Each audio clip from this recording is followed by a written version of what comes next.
right, welcome back to the podcast. I think it's 1:15. Just me and Dave today. So the duo's back here. Bro show. Yep, bro show. So today, we were just chatting, and we kind of it's going from summer to fall, and it's a good time to kind of talk about how your fitness can change with the seasons.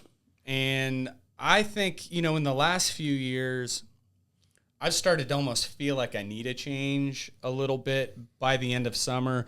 Summer is my favorite time for training because you can be outside a lot. You can run and kind of express fitness in every which way. And then, especially, I don't know, maybe as I've gotten older, when it's warm out, you don't have to warm up so much. I was like, I know where this is going. Do you feel like that? Yeah, it definitely, you don't need to loosen up for even 20 some minutes. of the people I train now, the temperature will drop 5 degrees. Like, it's like my back, my knees. I think it's the weather. I'm like, it's changed 5 degrees. Like, it's getting there. But there definitely is a creakier feeling when the weather gets a little colder where, you need more time to warm up. I often I'll show up to classes or even before I work out, and I'm warming up or even doing the first few sets in like a sweatshirt and sweatpants. Yep. And I love doing that. Like, just get that body heat going, and then you can kind of ditch some layers. Or even maybe, I barely ever wear knee sleeves like working out, but I might in the winter. Yeah. Keep those knees nice and warm. But yeah, to your point, it's so much more fun, in the fall, early fall, summer, late spring when it's warmer out. You can go to a park and work out. Like I said, just lots of ways to express your fitness, like in a more creative way that's outside the gym, whether it's at the gym or running or doing some things outside, dragging the sleds, that's always fun. If I need to get some, we were talking last week with Tyler about having to do some workouts at home, just with family and work obligations and stuff. And sometimes I'll move all my home equipment out to the garage, work out in the patio in the garage during the summer when it's warmer. And in the winter, it's easier. Yeah. In the winter, I can do that too, but it's all going in the basement. It's like I'm working out in the cave, and it's just not as fun, to be honest. Yeah. When we were in Puerto Rico, we just worked out outside every day. There was gyms around, and we're like, we'll get around and maybe get into one, and then we just worked out outside, 4 days in a row, and never ended up doing that. And but I feel like as the summer, once you've had 5 really good months in a row. Especially this summer, it's been really hot too. It has, and it starts to cool, off. We haven't even really had a big cool off, but once it starts to cool off, I just literally start getting a little bit tired from, I don't know, maybe it's just cardio output or doing burpees or running or doing that, and I start to crave a little more strength work. And what I've started to build into, just our training and programming on the CrossFit side is a bit of a fall strength cycle. And it's subtle. So it's not like, we're here to do CrossFit. I'm not turning the CrossFit class into a power hour class. But you'll see an extra strength day, like a strength and then a Metcon. And then just slightly biasing some of the workouts a little bit more to like supporting strength and less of like a really high anaerobic, like hard, high end put out. So a little bit more moderate, I would say, on some of the Metcons. We'll get that real hard punch, about once a week. But having the workouts support the strength a little bit more, and then, getting your body to feel really solid. Because what can happen is, at least for me, I've got kind of like loose joints, and when I am doing a lot of running and like higher impact work throughout the summer, I'll start to get kind of sore. Like, I'll even find myself, I'm doing a lot more like big sets of like butterfly pull-ups or, box jumps and things like that. And then like just my joints from the pounding of that will want to like almost kind of crave stability. So that's where we start to move into like a bit of a strength phase in our training. And then personally, I haven't done it in a couple of years, and I always feel the best when I do this, but I really do enjoy CrossFit. So I've just stayed on the CrossFit side more or less for the last 2 years, is moved over to Power Hour, which I'm going to try and do for, I don't know, a good like 12-week run. And I feel like that really sets my body up in a good way for the rest of the year, or for, you know, a good 6 months after that, where I'm doing a lot of accessory work that I'm not going to do when I'm doing CrossFit. Like, I'm not going to sit there and do, you know, 300 banded hamstring curls, you know, on my own after a workout. It's something I almost have to like do in a group setting. And, you know, you get halfway through some of those sets and you're just like, oh my God, this is taking like 20 minutes of, you know, a superset on something. So that's kind of where I've liked to go with it. And if you guys look at the programming, just the way I set it up in a real basic sense, we toggle between, with our strength, like a slow strength, and then we'll bias it a little bit more to like a speed strength. And we just go back and forth between those two. So 12 weeks of slow strength, 12 weeks of speed strength. And what I mean by that is Olympic weightlifting. And then when we actually get into, so that's really the fall and the winter. And then in the spring and the summer, it actually kind of switches back and forth every 6 weeks, a little bit faster between that. So that's kind of how I like to set the year up. The hardest thing for me, and I think with a lot of people, is maybe even having that patience to like stick with trying to gain strength over that amount of time. But that has always been my battle that's really tough. I'll get a little schizophrenic with my training and like, okay, it's been 3 weeks. I'm like, I want to like, you know, start running around more. And I actually have started to do that, like added, because I'm feeling sluggish. And I'm not, you know, this isn't some training plan to qualify for the Olympics or something. So I'm not taking myself so seriously. But there is a sense, if you've been doing it long enough, where you feel like you always need to do everything all the time. Yep. I need to be strong, but I need to be my fastest too, or I need to have my best endurance capacity, but I also need to set some PRs in my lifts, right? I'm not saying all that can't be done simultaneously, but it just becomes a little overwhelming. So it's okay to like, you know, you don't want like, you know, those 10, you know, fundamental elements of fitness that, you know, CrossFit is kind of based off. You don't want to like just, all right, here's the winter, here's the summer. You don't want to keep toggling that high and low. Yeah. But there's going to be little undulations and waves where maybe, you know, in the winter where things are colder and you're not outside running as much, you might focus on some more strength stuff and then but still maintain your, you know, aerobic capacity. So in programming wise and running a gym, that it's not just the like, oh, we can't run outside, but it does change the flavor of the things that you can do in the gym, or as far as what you can do in workouts, you know, especially in a place like ours in which we do, you know, when it's warmer out, you can do farmer carries outside, like longer stuff, right? You can do runs, you can do sled drags, and you can do some of that stuff inside, but it becomes shorter a little bit. So it does affect kind of the whole like scheme and organization of what, you know, you're programming for your members and stuff. You know, we've noticed that over the years. Yeah, you pull like the outdoors out of it, and it time for some shuttle runs.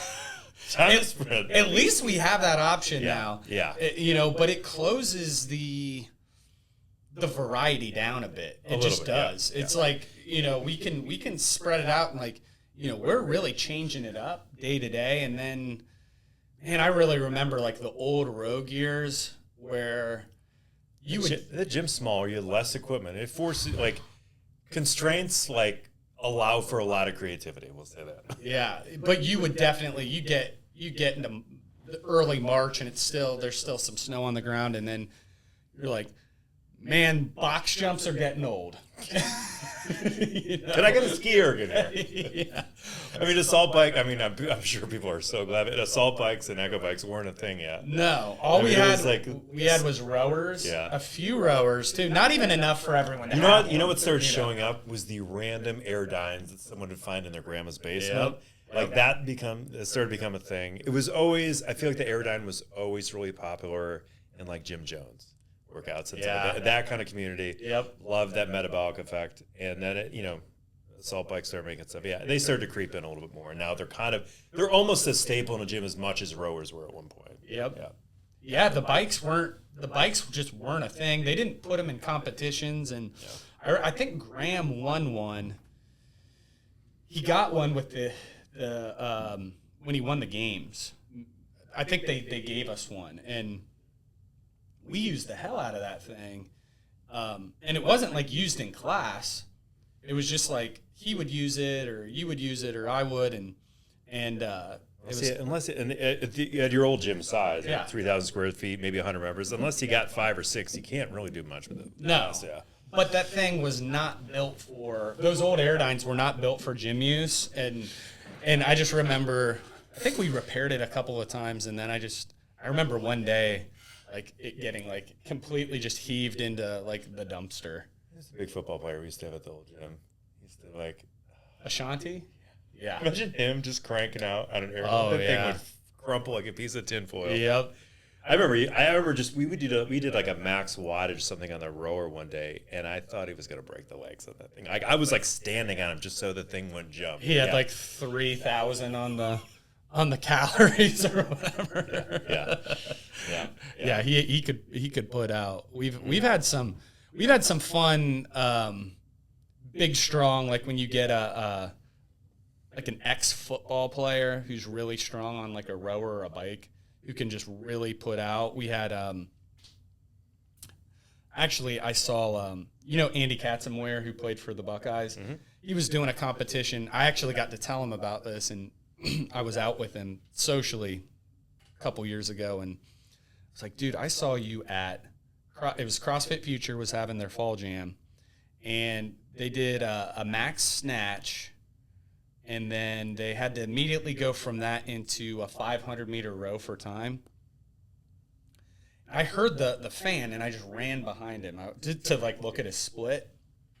And he was rowing at a 20-stroke rate, 20 strokes a minute, that's very low. Very low. I don't even. What was the split time?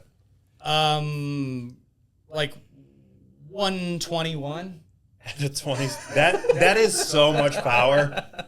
I mean, I couldn't even like. I'm probably gonna need like 35 strokes per minute to get a 121. Yeah, I mean, frantically trying to. I mean, I don't know if I can get the thing that low at all, like to even touch that.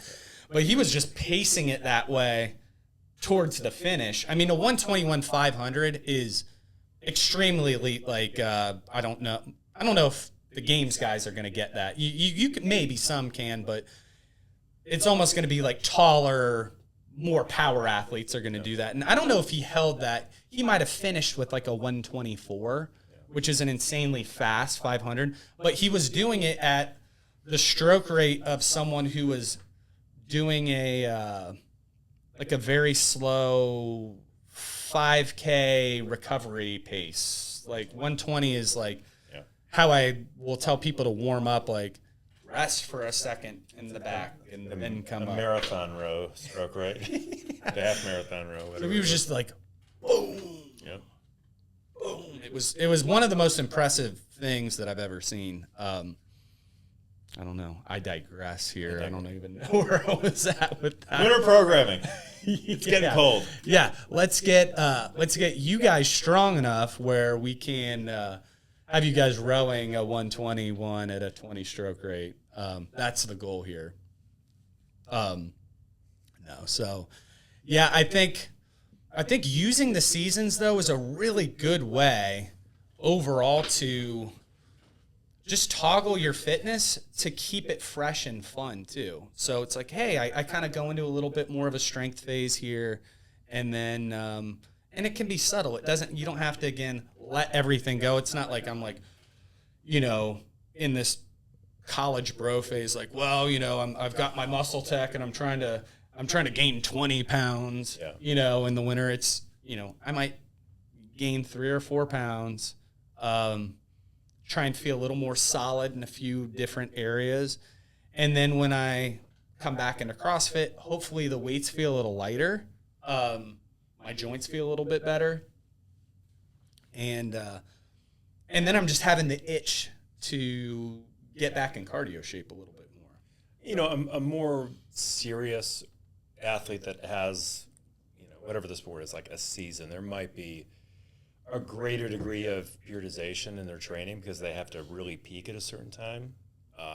But that doesn't, like I said, doesn't necessarily mean that like the average or even above average, you know, CrossFit or fitness enthusiast, like there can be a little bit of stages to your year where, like you said, you're not just like lifting heavy all year round. You know what I mean? You can cycle through some more endurance stuff into like a heavy strength phase. Maybe, you know, with the Olympic lifts, you're just getting more, you know, moving weights faster, building more power. And that's kind of, I mean, even like a lot of the sports, like when I played football, that was kind of how things worked out where, you know, there'd be a little bit of a break after the season.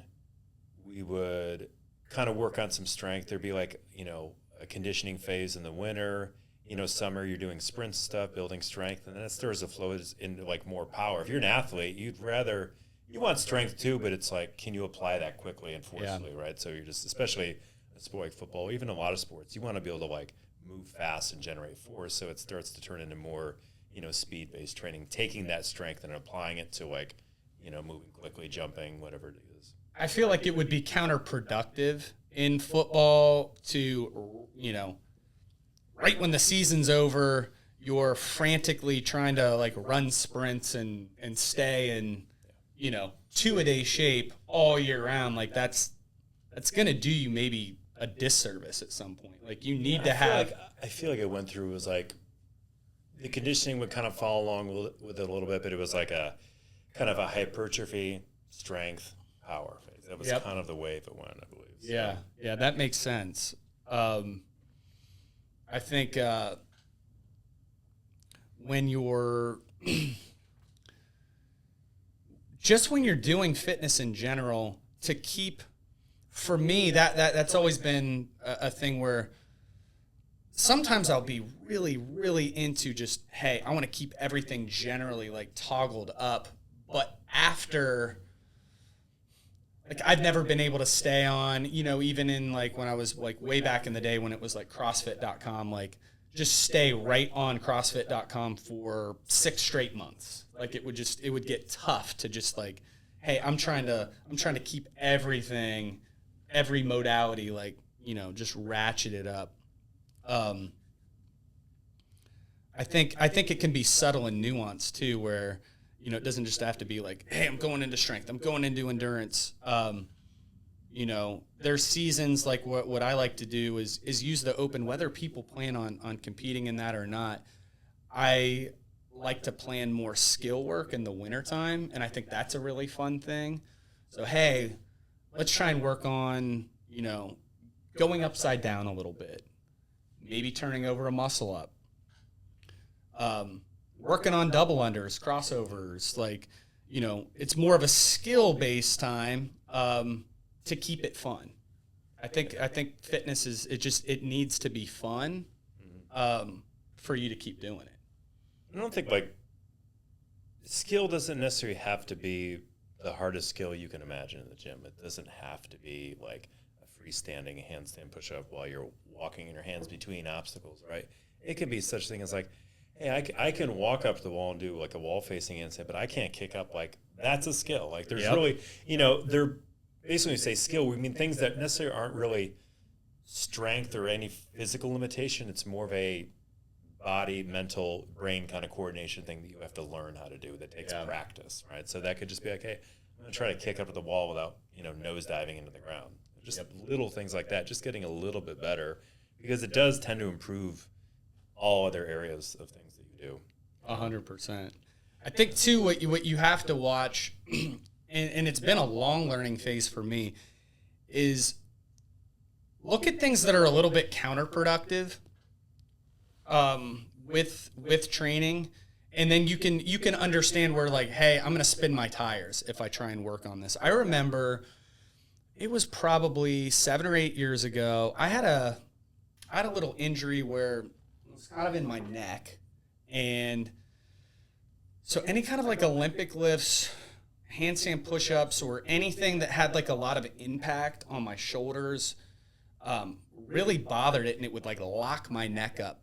But heavy lifting, just like slow lifts, like squatting, benching, deadlifting, and basically anything we did in power hour was felt fine. So I'm like, okay, hey, I'm going to switch over and do this power hour for a while until this injury, sort of rectifies itself. But I was like kind of writing some goals down, and then I was like, well, I'll blend this with trying to, and this was in the winter, and I was going to do a lot of it on treadmills. I want to run a sub 21 minute 5K. So I kind of started doing this, and my strength was really going up, but the run splits just was not coming along. And about halfway through it, I was like, okay, I got to give this running goal up a little bit. I'm going to continue to run, but it's going to be just to maintain some cardiovascular fitness and to pump blood through my body. It kind of helped me recover, and it helped me in the training sessions where I wasn't just exhausted by the end of it. I had some general fitness and conditioning, but I had to like change my goal. An hour and a half lifting does take some aerobic capacity. So it absolutely does. It will carry over to your lifting if you just maintain some level of general fitness. You know what I mean? I noticed that actually just a couple weeks into doing power hour. I wasn't doing much of anything outside of it from like a cardiovascular standpoint, just for a couple of weeks. And I'm like, I feel sluggish as hell. Like, and what was starting to get tough was just towards the end of the sessions, we have a lot of high rep, like hypertrophy work and things like that to do. And it was getting hard for me to like finish it like within the hour. I was like, I'm having trouble just like getting this work done. So all I've done is just added a little running and just a little general conditioning to support that, so I can get through these sessions and feel better. And then like right away, I'm like, oh, I have a little bit more energy. I feel a little bit better. So using different things to support kind of the overall goal that you're going for, I think is good. But to have like two very opposing things can be a real challenge unless you're doing things like the level 2 program where, hey, I'm working out for a couple hours a day. Everything is kind of like going up, and I have to take some extra time, energy out of other parts of my life. I'm recovering. I'm really eating this dialed in diet to support all of this to actually make it all work.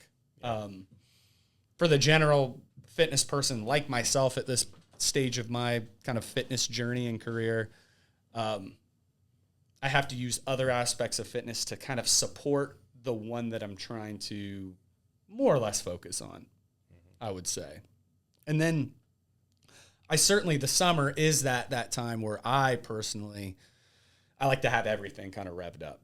It's a little more like cardio based, but I like to be fairly strong. I just like to have everything more medium, and I don't want to be limited by any part of my fitness. Yeah, I just think because it's so much warmer when you're outside, like sometimes you just want to run more. I always like to feel like I'm an athlete or athletic all the time year round, but I think especially in the summer, like I want to feel limber and loose and, mobile and that I don't feel sluggish by too much, just kind of lifting all the time. Yeah, you want to be able to go out and run for 30 minutes and not which, by the end of this power hour phase, that's going to be a real challenge for me. I wouldn't call it a run probably by what the end of a 30-minute running session will be by the end of it. But yeah, in the summer, you want to be able to move and just look at, I like to just be able to look at things and be like, that would be fun to try to do a backflip off that bridge into the water, something like that. And, again, if you're stiff and you don't feel good, you don't have access to that, I want to be able to try and do a handstand walk in the grass. That would be really fun. You're always kind of giving up something if you want to get something else, just a little bit. It's hard to raise all boats at the same time. said, not that you have to drop it, really bias something if you're just looking for general fitness. But there is, if there is a focus or a priority of something you want to work on, it does involve giving up a little bit of something else. And that's, I know for me, like that's sometimes is like hard to accept because you're like, I don't want to get worse at something. Like, I don't want to, but there's only so much your body can do at once and so much time and energy you can expend doing this. So it just is what it is. Have you noticed, like for me with age, a lot of things in fitness, like I can get them to like optimal levels, like as good as really they've ever been, but it's harder to get everything to that point at the same time. Like, so I have to kind of pick a thing. Like, okay, I can get, I use that summer shred. Like, I'm going to get into running. I can get my running to a good spot. Other things are going to drop off a little more than they used to, I would say, maybe, where I could keep everything else revved up a little bit more while maybe going for a goal like that, or just bringing everything up. But now, and same with strength, like I can get, if I focus on barbell work, I can get it up to levels where I feel strong or like at or close to like PR levels.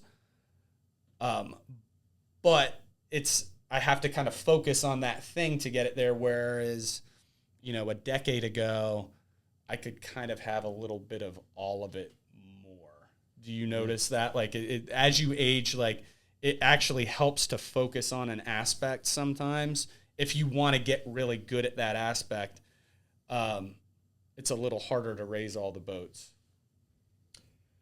Yeah, I feel like just in terms of like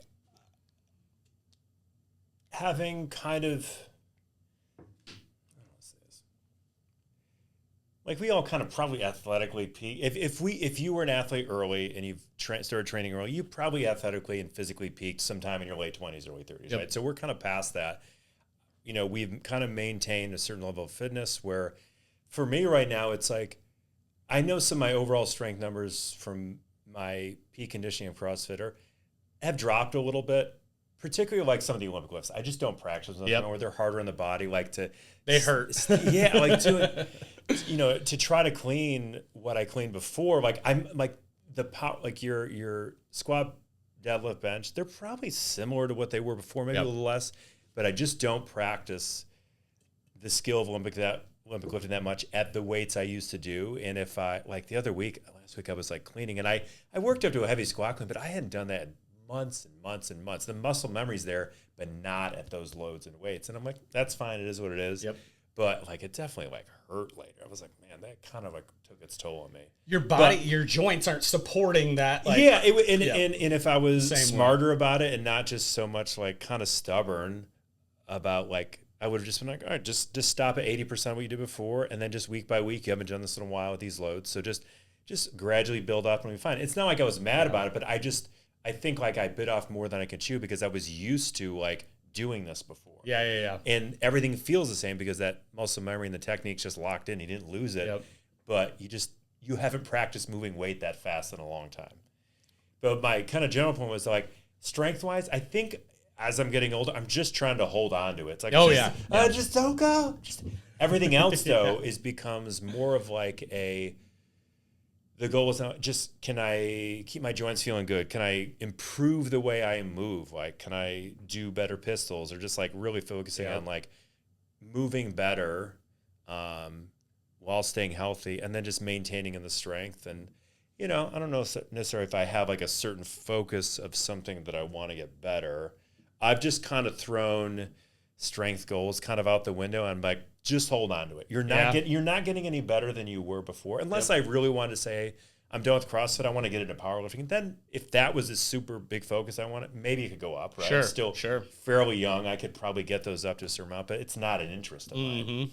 Right? For general athleticism, I don't really feel like becoming a full-time powerlifter and just doing that type of thing. So strength-wise, it's more of a maintenance thing, a built-up capacity of like the muscles there, just trying to hold on to it. Everything else is just like trying to maybe improve the way I do things. Like, can I make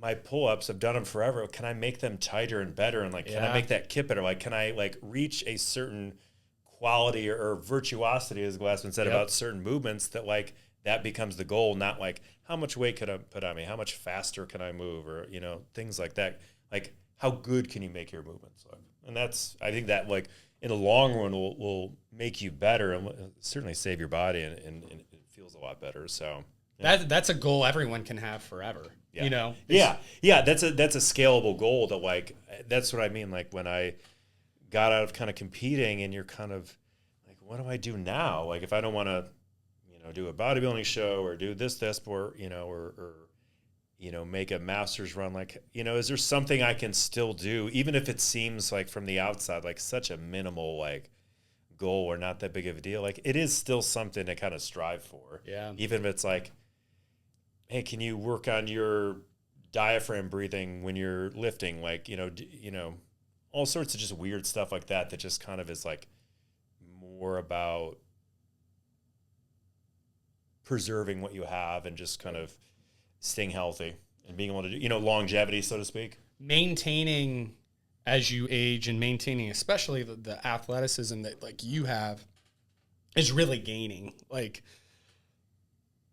you're such it seems like treading water sometimes. Like, it does. It's just like, you know, there's such a, I forget the exact wording of the meme, but it's like I forgot even what the picture, I think it's like some depressed guy there. And he's like, when you start lifting and realize that, or like when you finally like achieve like a kind of a really good physical physique or fitness level, and you're like, I just have to hold on to this for the next 30 years. It's like, I've reached this and it's like, wait, I just have to keep doing this forever? Like, it's just not going to end? Like, you can't just reach that and be like, I'm good to go. No, you're like, well, this is it now. Yep. It's something like that. It's just so funny. No.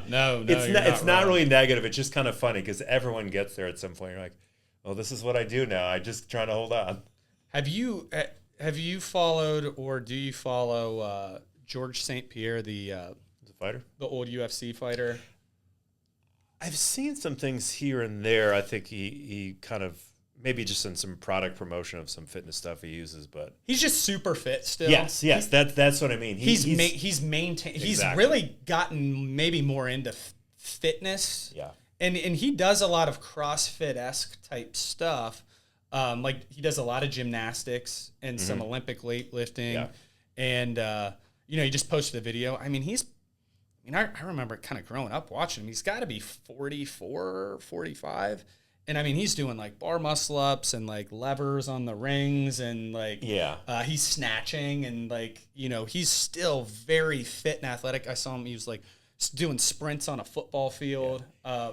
It's really neat to watch that. He was a good fighter, but like his training, he was always, he seemed like someone who'd be very good at CrossFit. He probably implemented some of the, you know, the concepts in his training, like a lot of those guys did, like BJ Penn back in the day, but he seemed like a really good technician, just moved real well, and especially some of that, because he was a leaner guy, like, was always really competent in a lot of gymnastic stuff. Yeah. And he's you know, despite his career being over, he hasn't, like, let it go. He's actually just staying really fit. Yeah, it's really cool to watch, like, because a lot of times those guys, they've worked out and they've trained so hard for so long.